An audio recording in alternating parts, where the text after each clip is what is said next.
بسم اللہ الرحمن الرحیم۔ السلام علیکم ناظرین و سامعین۔ ناظرین، آپ نے سلطان نور الدین زنگی کا نام یقیناً سنا ہوگا۔ دوستو، آج کی اس ویڈیو میں ہم آپ کو نور الدین زنگی کی زندگی، فتوحات، کردار اور اس واقعے کا ذکر بھی کریں گے کہ کس طرح نور الدین زنگی کے خواب میں نبی کریم صلی اللہ علیہ وآلہ وسلم آئے اور آپ کو کیا کہا اور نور الدین زنگی کا انتقال کیسے ہوا۔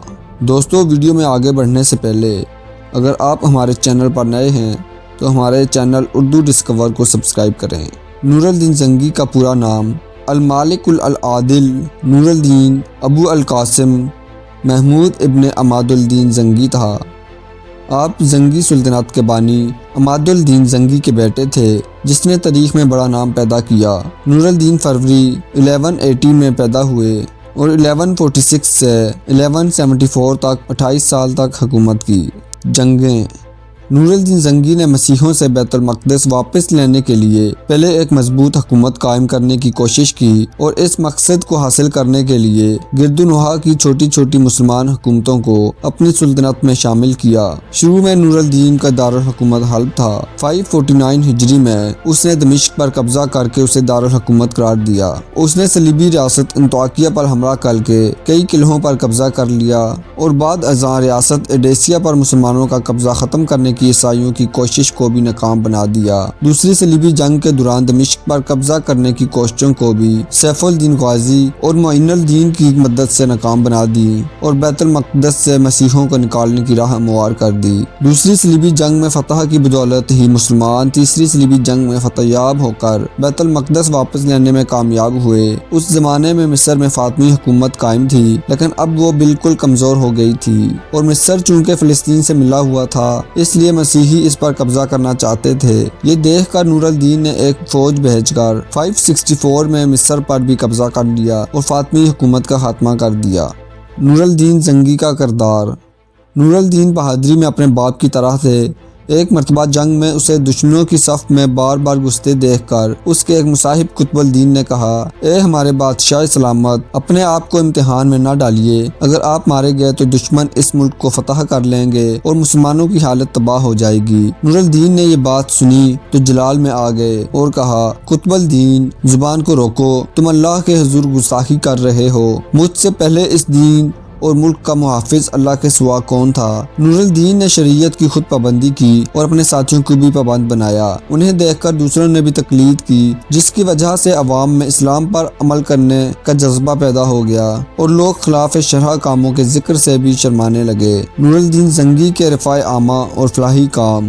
نور الدین صرف ایک فاتح نہیں تھے بلکہ ایک شفیق حکمران اور علم پرور بادشاہ تھے۔ انہوں نے سلطنت میں مدرسوں اور ہسپتالوں کا جال بچھا دیا۔ نور الدین زنگی کے انصاف کے قصے دور دور تک مشہور تھے۔ بیت المال کا روپیہ کبھی ذاتی خرچ میں نہیں لائے۔ مال غنیمت سے اس نے چند دکانیں خرید لی تھیں جن کے کرائے سے وہ اپنا خرچ پورا کرتے تھے۔ اس نے اپنے لیے بڑے بڑے محل تعمیر نہیں کیے بلکہ بیت المال کا روپیہ مدرسوں، شفاخانوں اور مسافرخانوں کے قائم کرنے اور رفع عامہ کے دیگر کاموں میں صرف کرتے۔ دمشق میں اس نے ایک شاندار شفاخانہ قائم کیا تھا جس کی دنیا میں مثال نہ تھی۔ اس میں مریضوں کو دوا بھی مفت دی جاتی اور کھانے اور رہنے کا خرچ بھی حکومت کی طرف سے ادا کیا جاتا تھا۔ سلطان نور الدین زنگی اور روضہ رسول اللہ صلی اللہ علیہ وآلہ وسلم کی حفاظت کی شہادت۔ یہ واقعہ مدینہ کی تاریخ کی تقریباً تمام کتب میں موجود ہے۔ 557 ہجری میں اس وقت شام کے بادشاہ کا نام سلطان نور الدین زنگی تھا۔ ایک رات نماز تہجد کے بعد سلطان نور الدین زنگی نے خواب میں دیکھا کہ رسول کریم صلی اللہ علیہ وآلہ وسلم دو سرخی مائل رنگت کے آدمیوں کی طرف اشارہ کر کے سلطان سے کہہ رہے ہیں کہ مجھے ان کے شر سے بچاؤ۔ سلطان ہڑبڑا کر اٹھے، وضو کیا،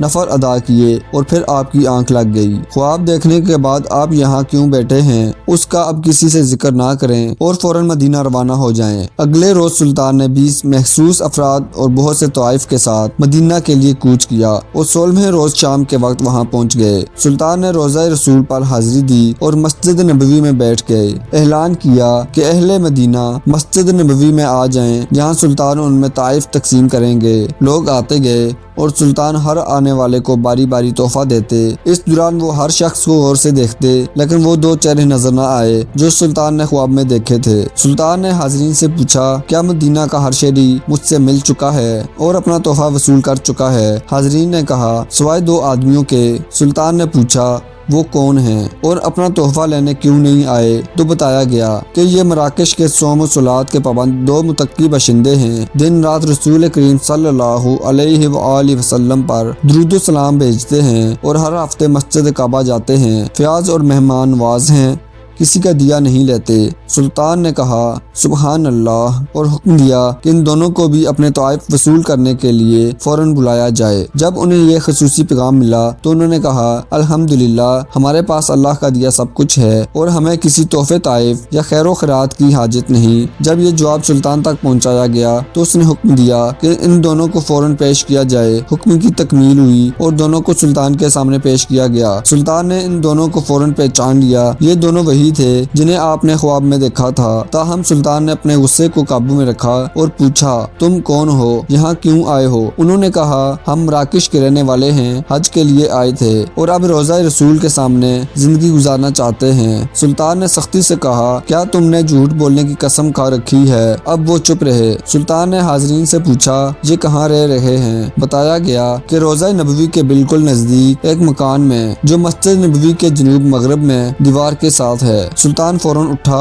اور انہیں ساتھ لے کر اس کے مکان میں داخل ہوا۔ سلطان کی نظر مکان میں ایک چٹائی پر پڑی۔ نظر پڑنی تھی کہ دونوں مراکشی باشندوں کی ہوائیں اڑ گئیں۔ سلطان نے چٹائی اٹھائی تو اس کے نیچے ایک تازہ کھدی ہوئی سرنگ تھی۔ سلطان نے گرج کر کہا، کیا اب بھی سچ نہ بولو گے؟ ان کے پاس سچ بولنے کے سوا کوئی چارہ نہ تھا۔ انہوں نے اعتراف کیا کہ وہ مسیحی ہیں اور ان کے حکمران نے انہیں بہت سا مال و زر اور ساز و سامان دے کر حاجیوں کے روپ میں مراکش سے اس منصوبے پر بھیجا تھا کہ وہ کسی نہ کسی طرح رسول کریم صلی اللہ علیہ وآلہ وسلم کا جسد اقدس روضہ مبارک سے نکال کر لے آئیں۔ اس ناپاک منصوبے کی تکمیل کے لیے انہوں نے حج کا بہانہ کیا اور اس کے بعد روضہ رسول سے نزدیک ترین جو مکان کرائے پر مل سکتا تھا وہ لے کر اپنا مذموم کام شروع کر دیا۔ ہر رات وہ سرنگ کھودتے جس کا رخ روضہ مبارک کی طرف تھا اور ہر صبح کھودی ہوئی مٹی چمڑے کے تھیلوں میں بھر کر جنت البقیع لے جاتے اور اسے وہاں قبروں پر بکھیر دیتے۔ انہوں نے بتایا کہ ان کی ناپاک مہم بالکل آخری مراحل میں تھی کہ ایک رات موسلادھار بارش کے ساتھ ایسی گرج چمک ہوئی جیسے زلزلہ آ گیا ہو، اور اب جب کہ ان کا کام پایہ تکمیل کو پہنچنے والا تھا تو سلطان نہ جانے کیسے مدینہ پہنچ گئے۔ سلطان ان کی گفتگو سنتے جاتے اور روتے جاتے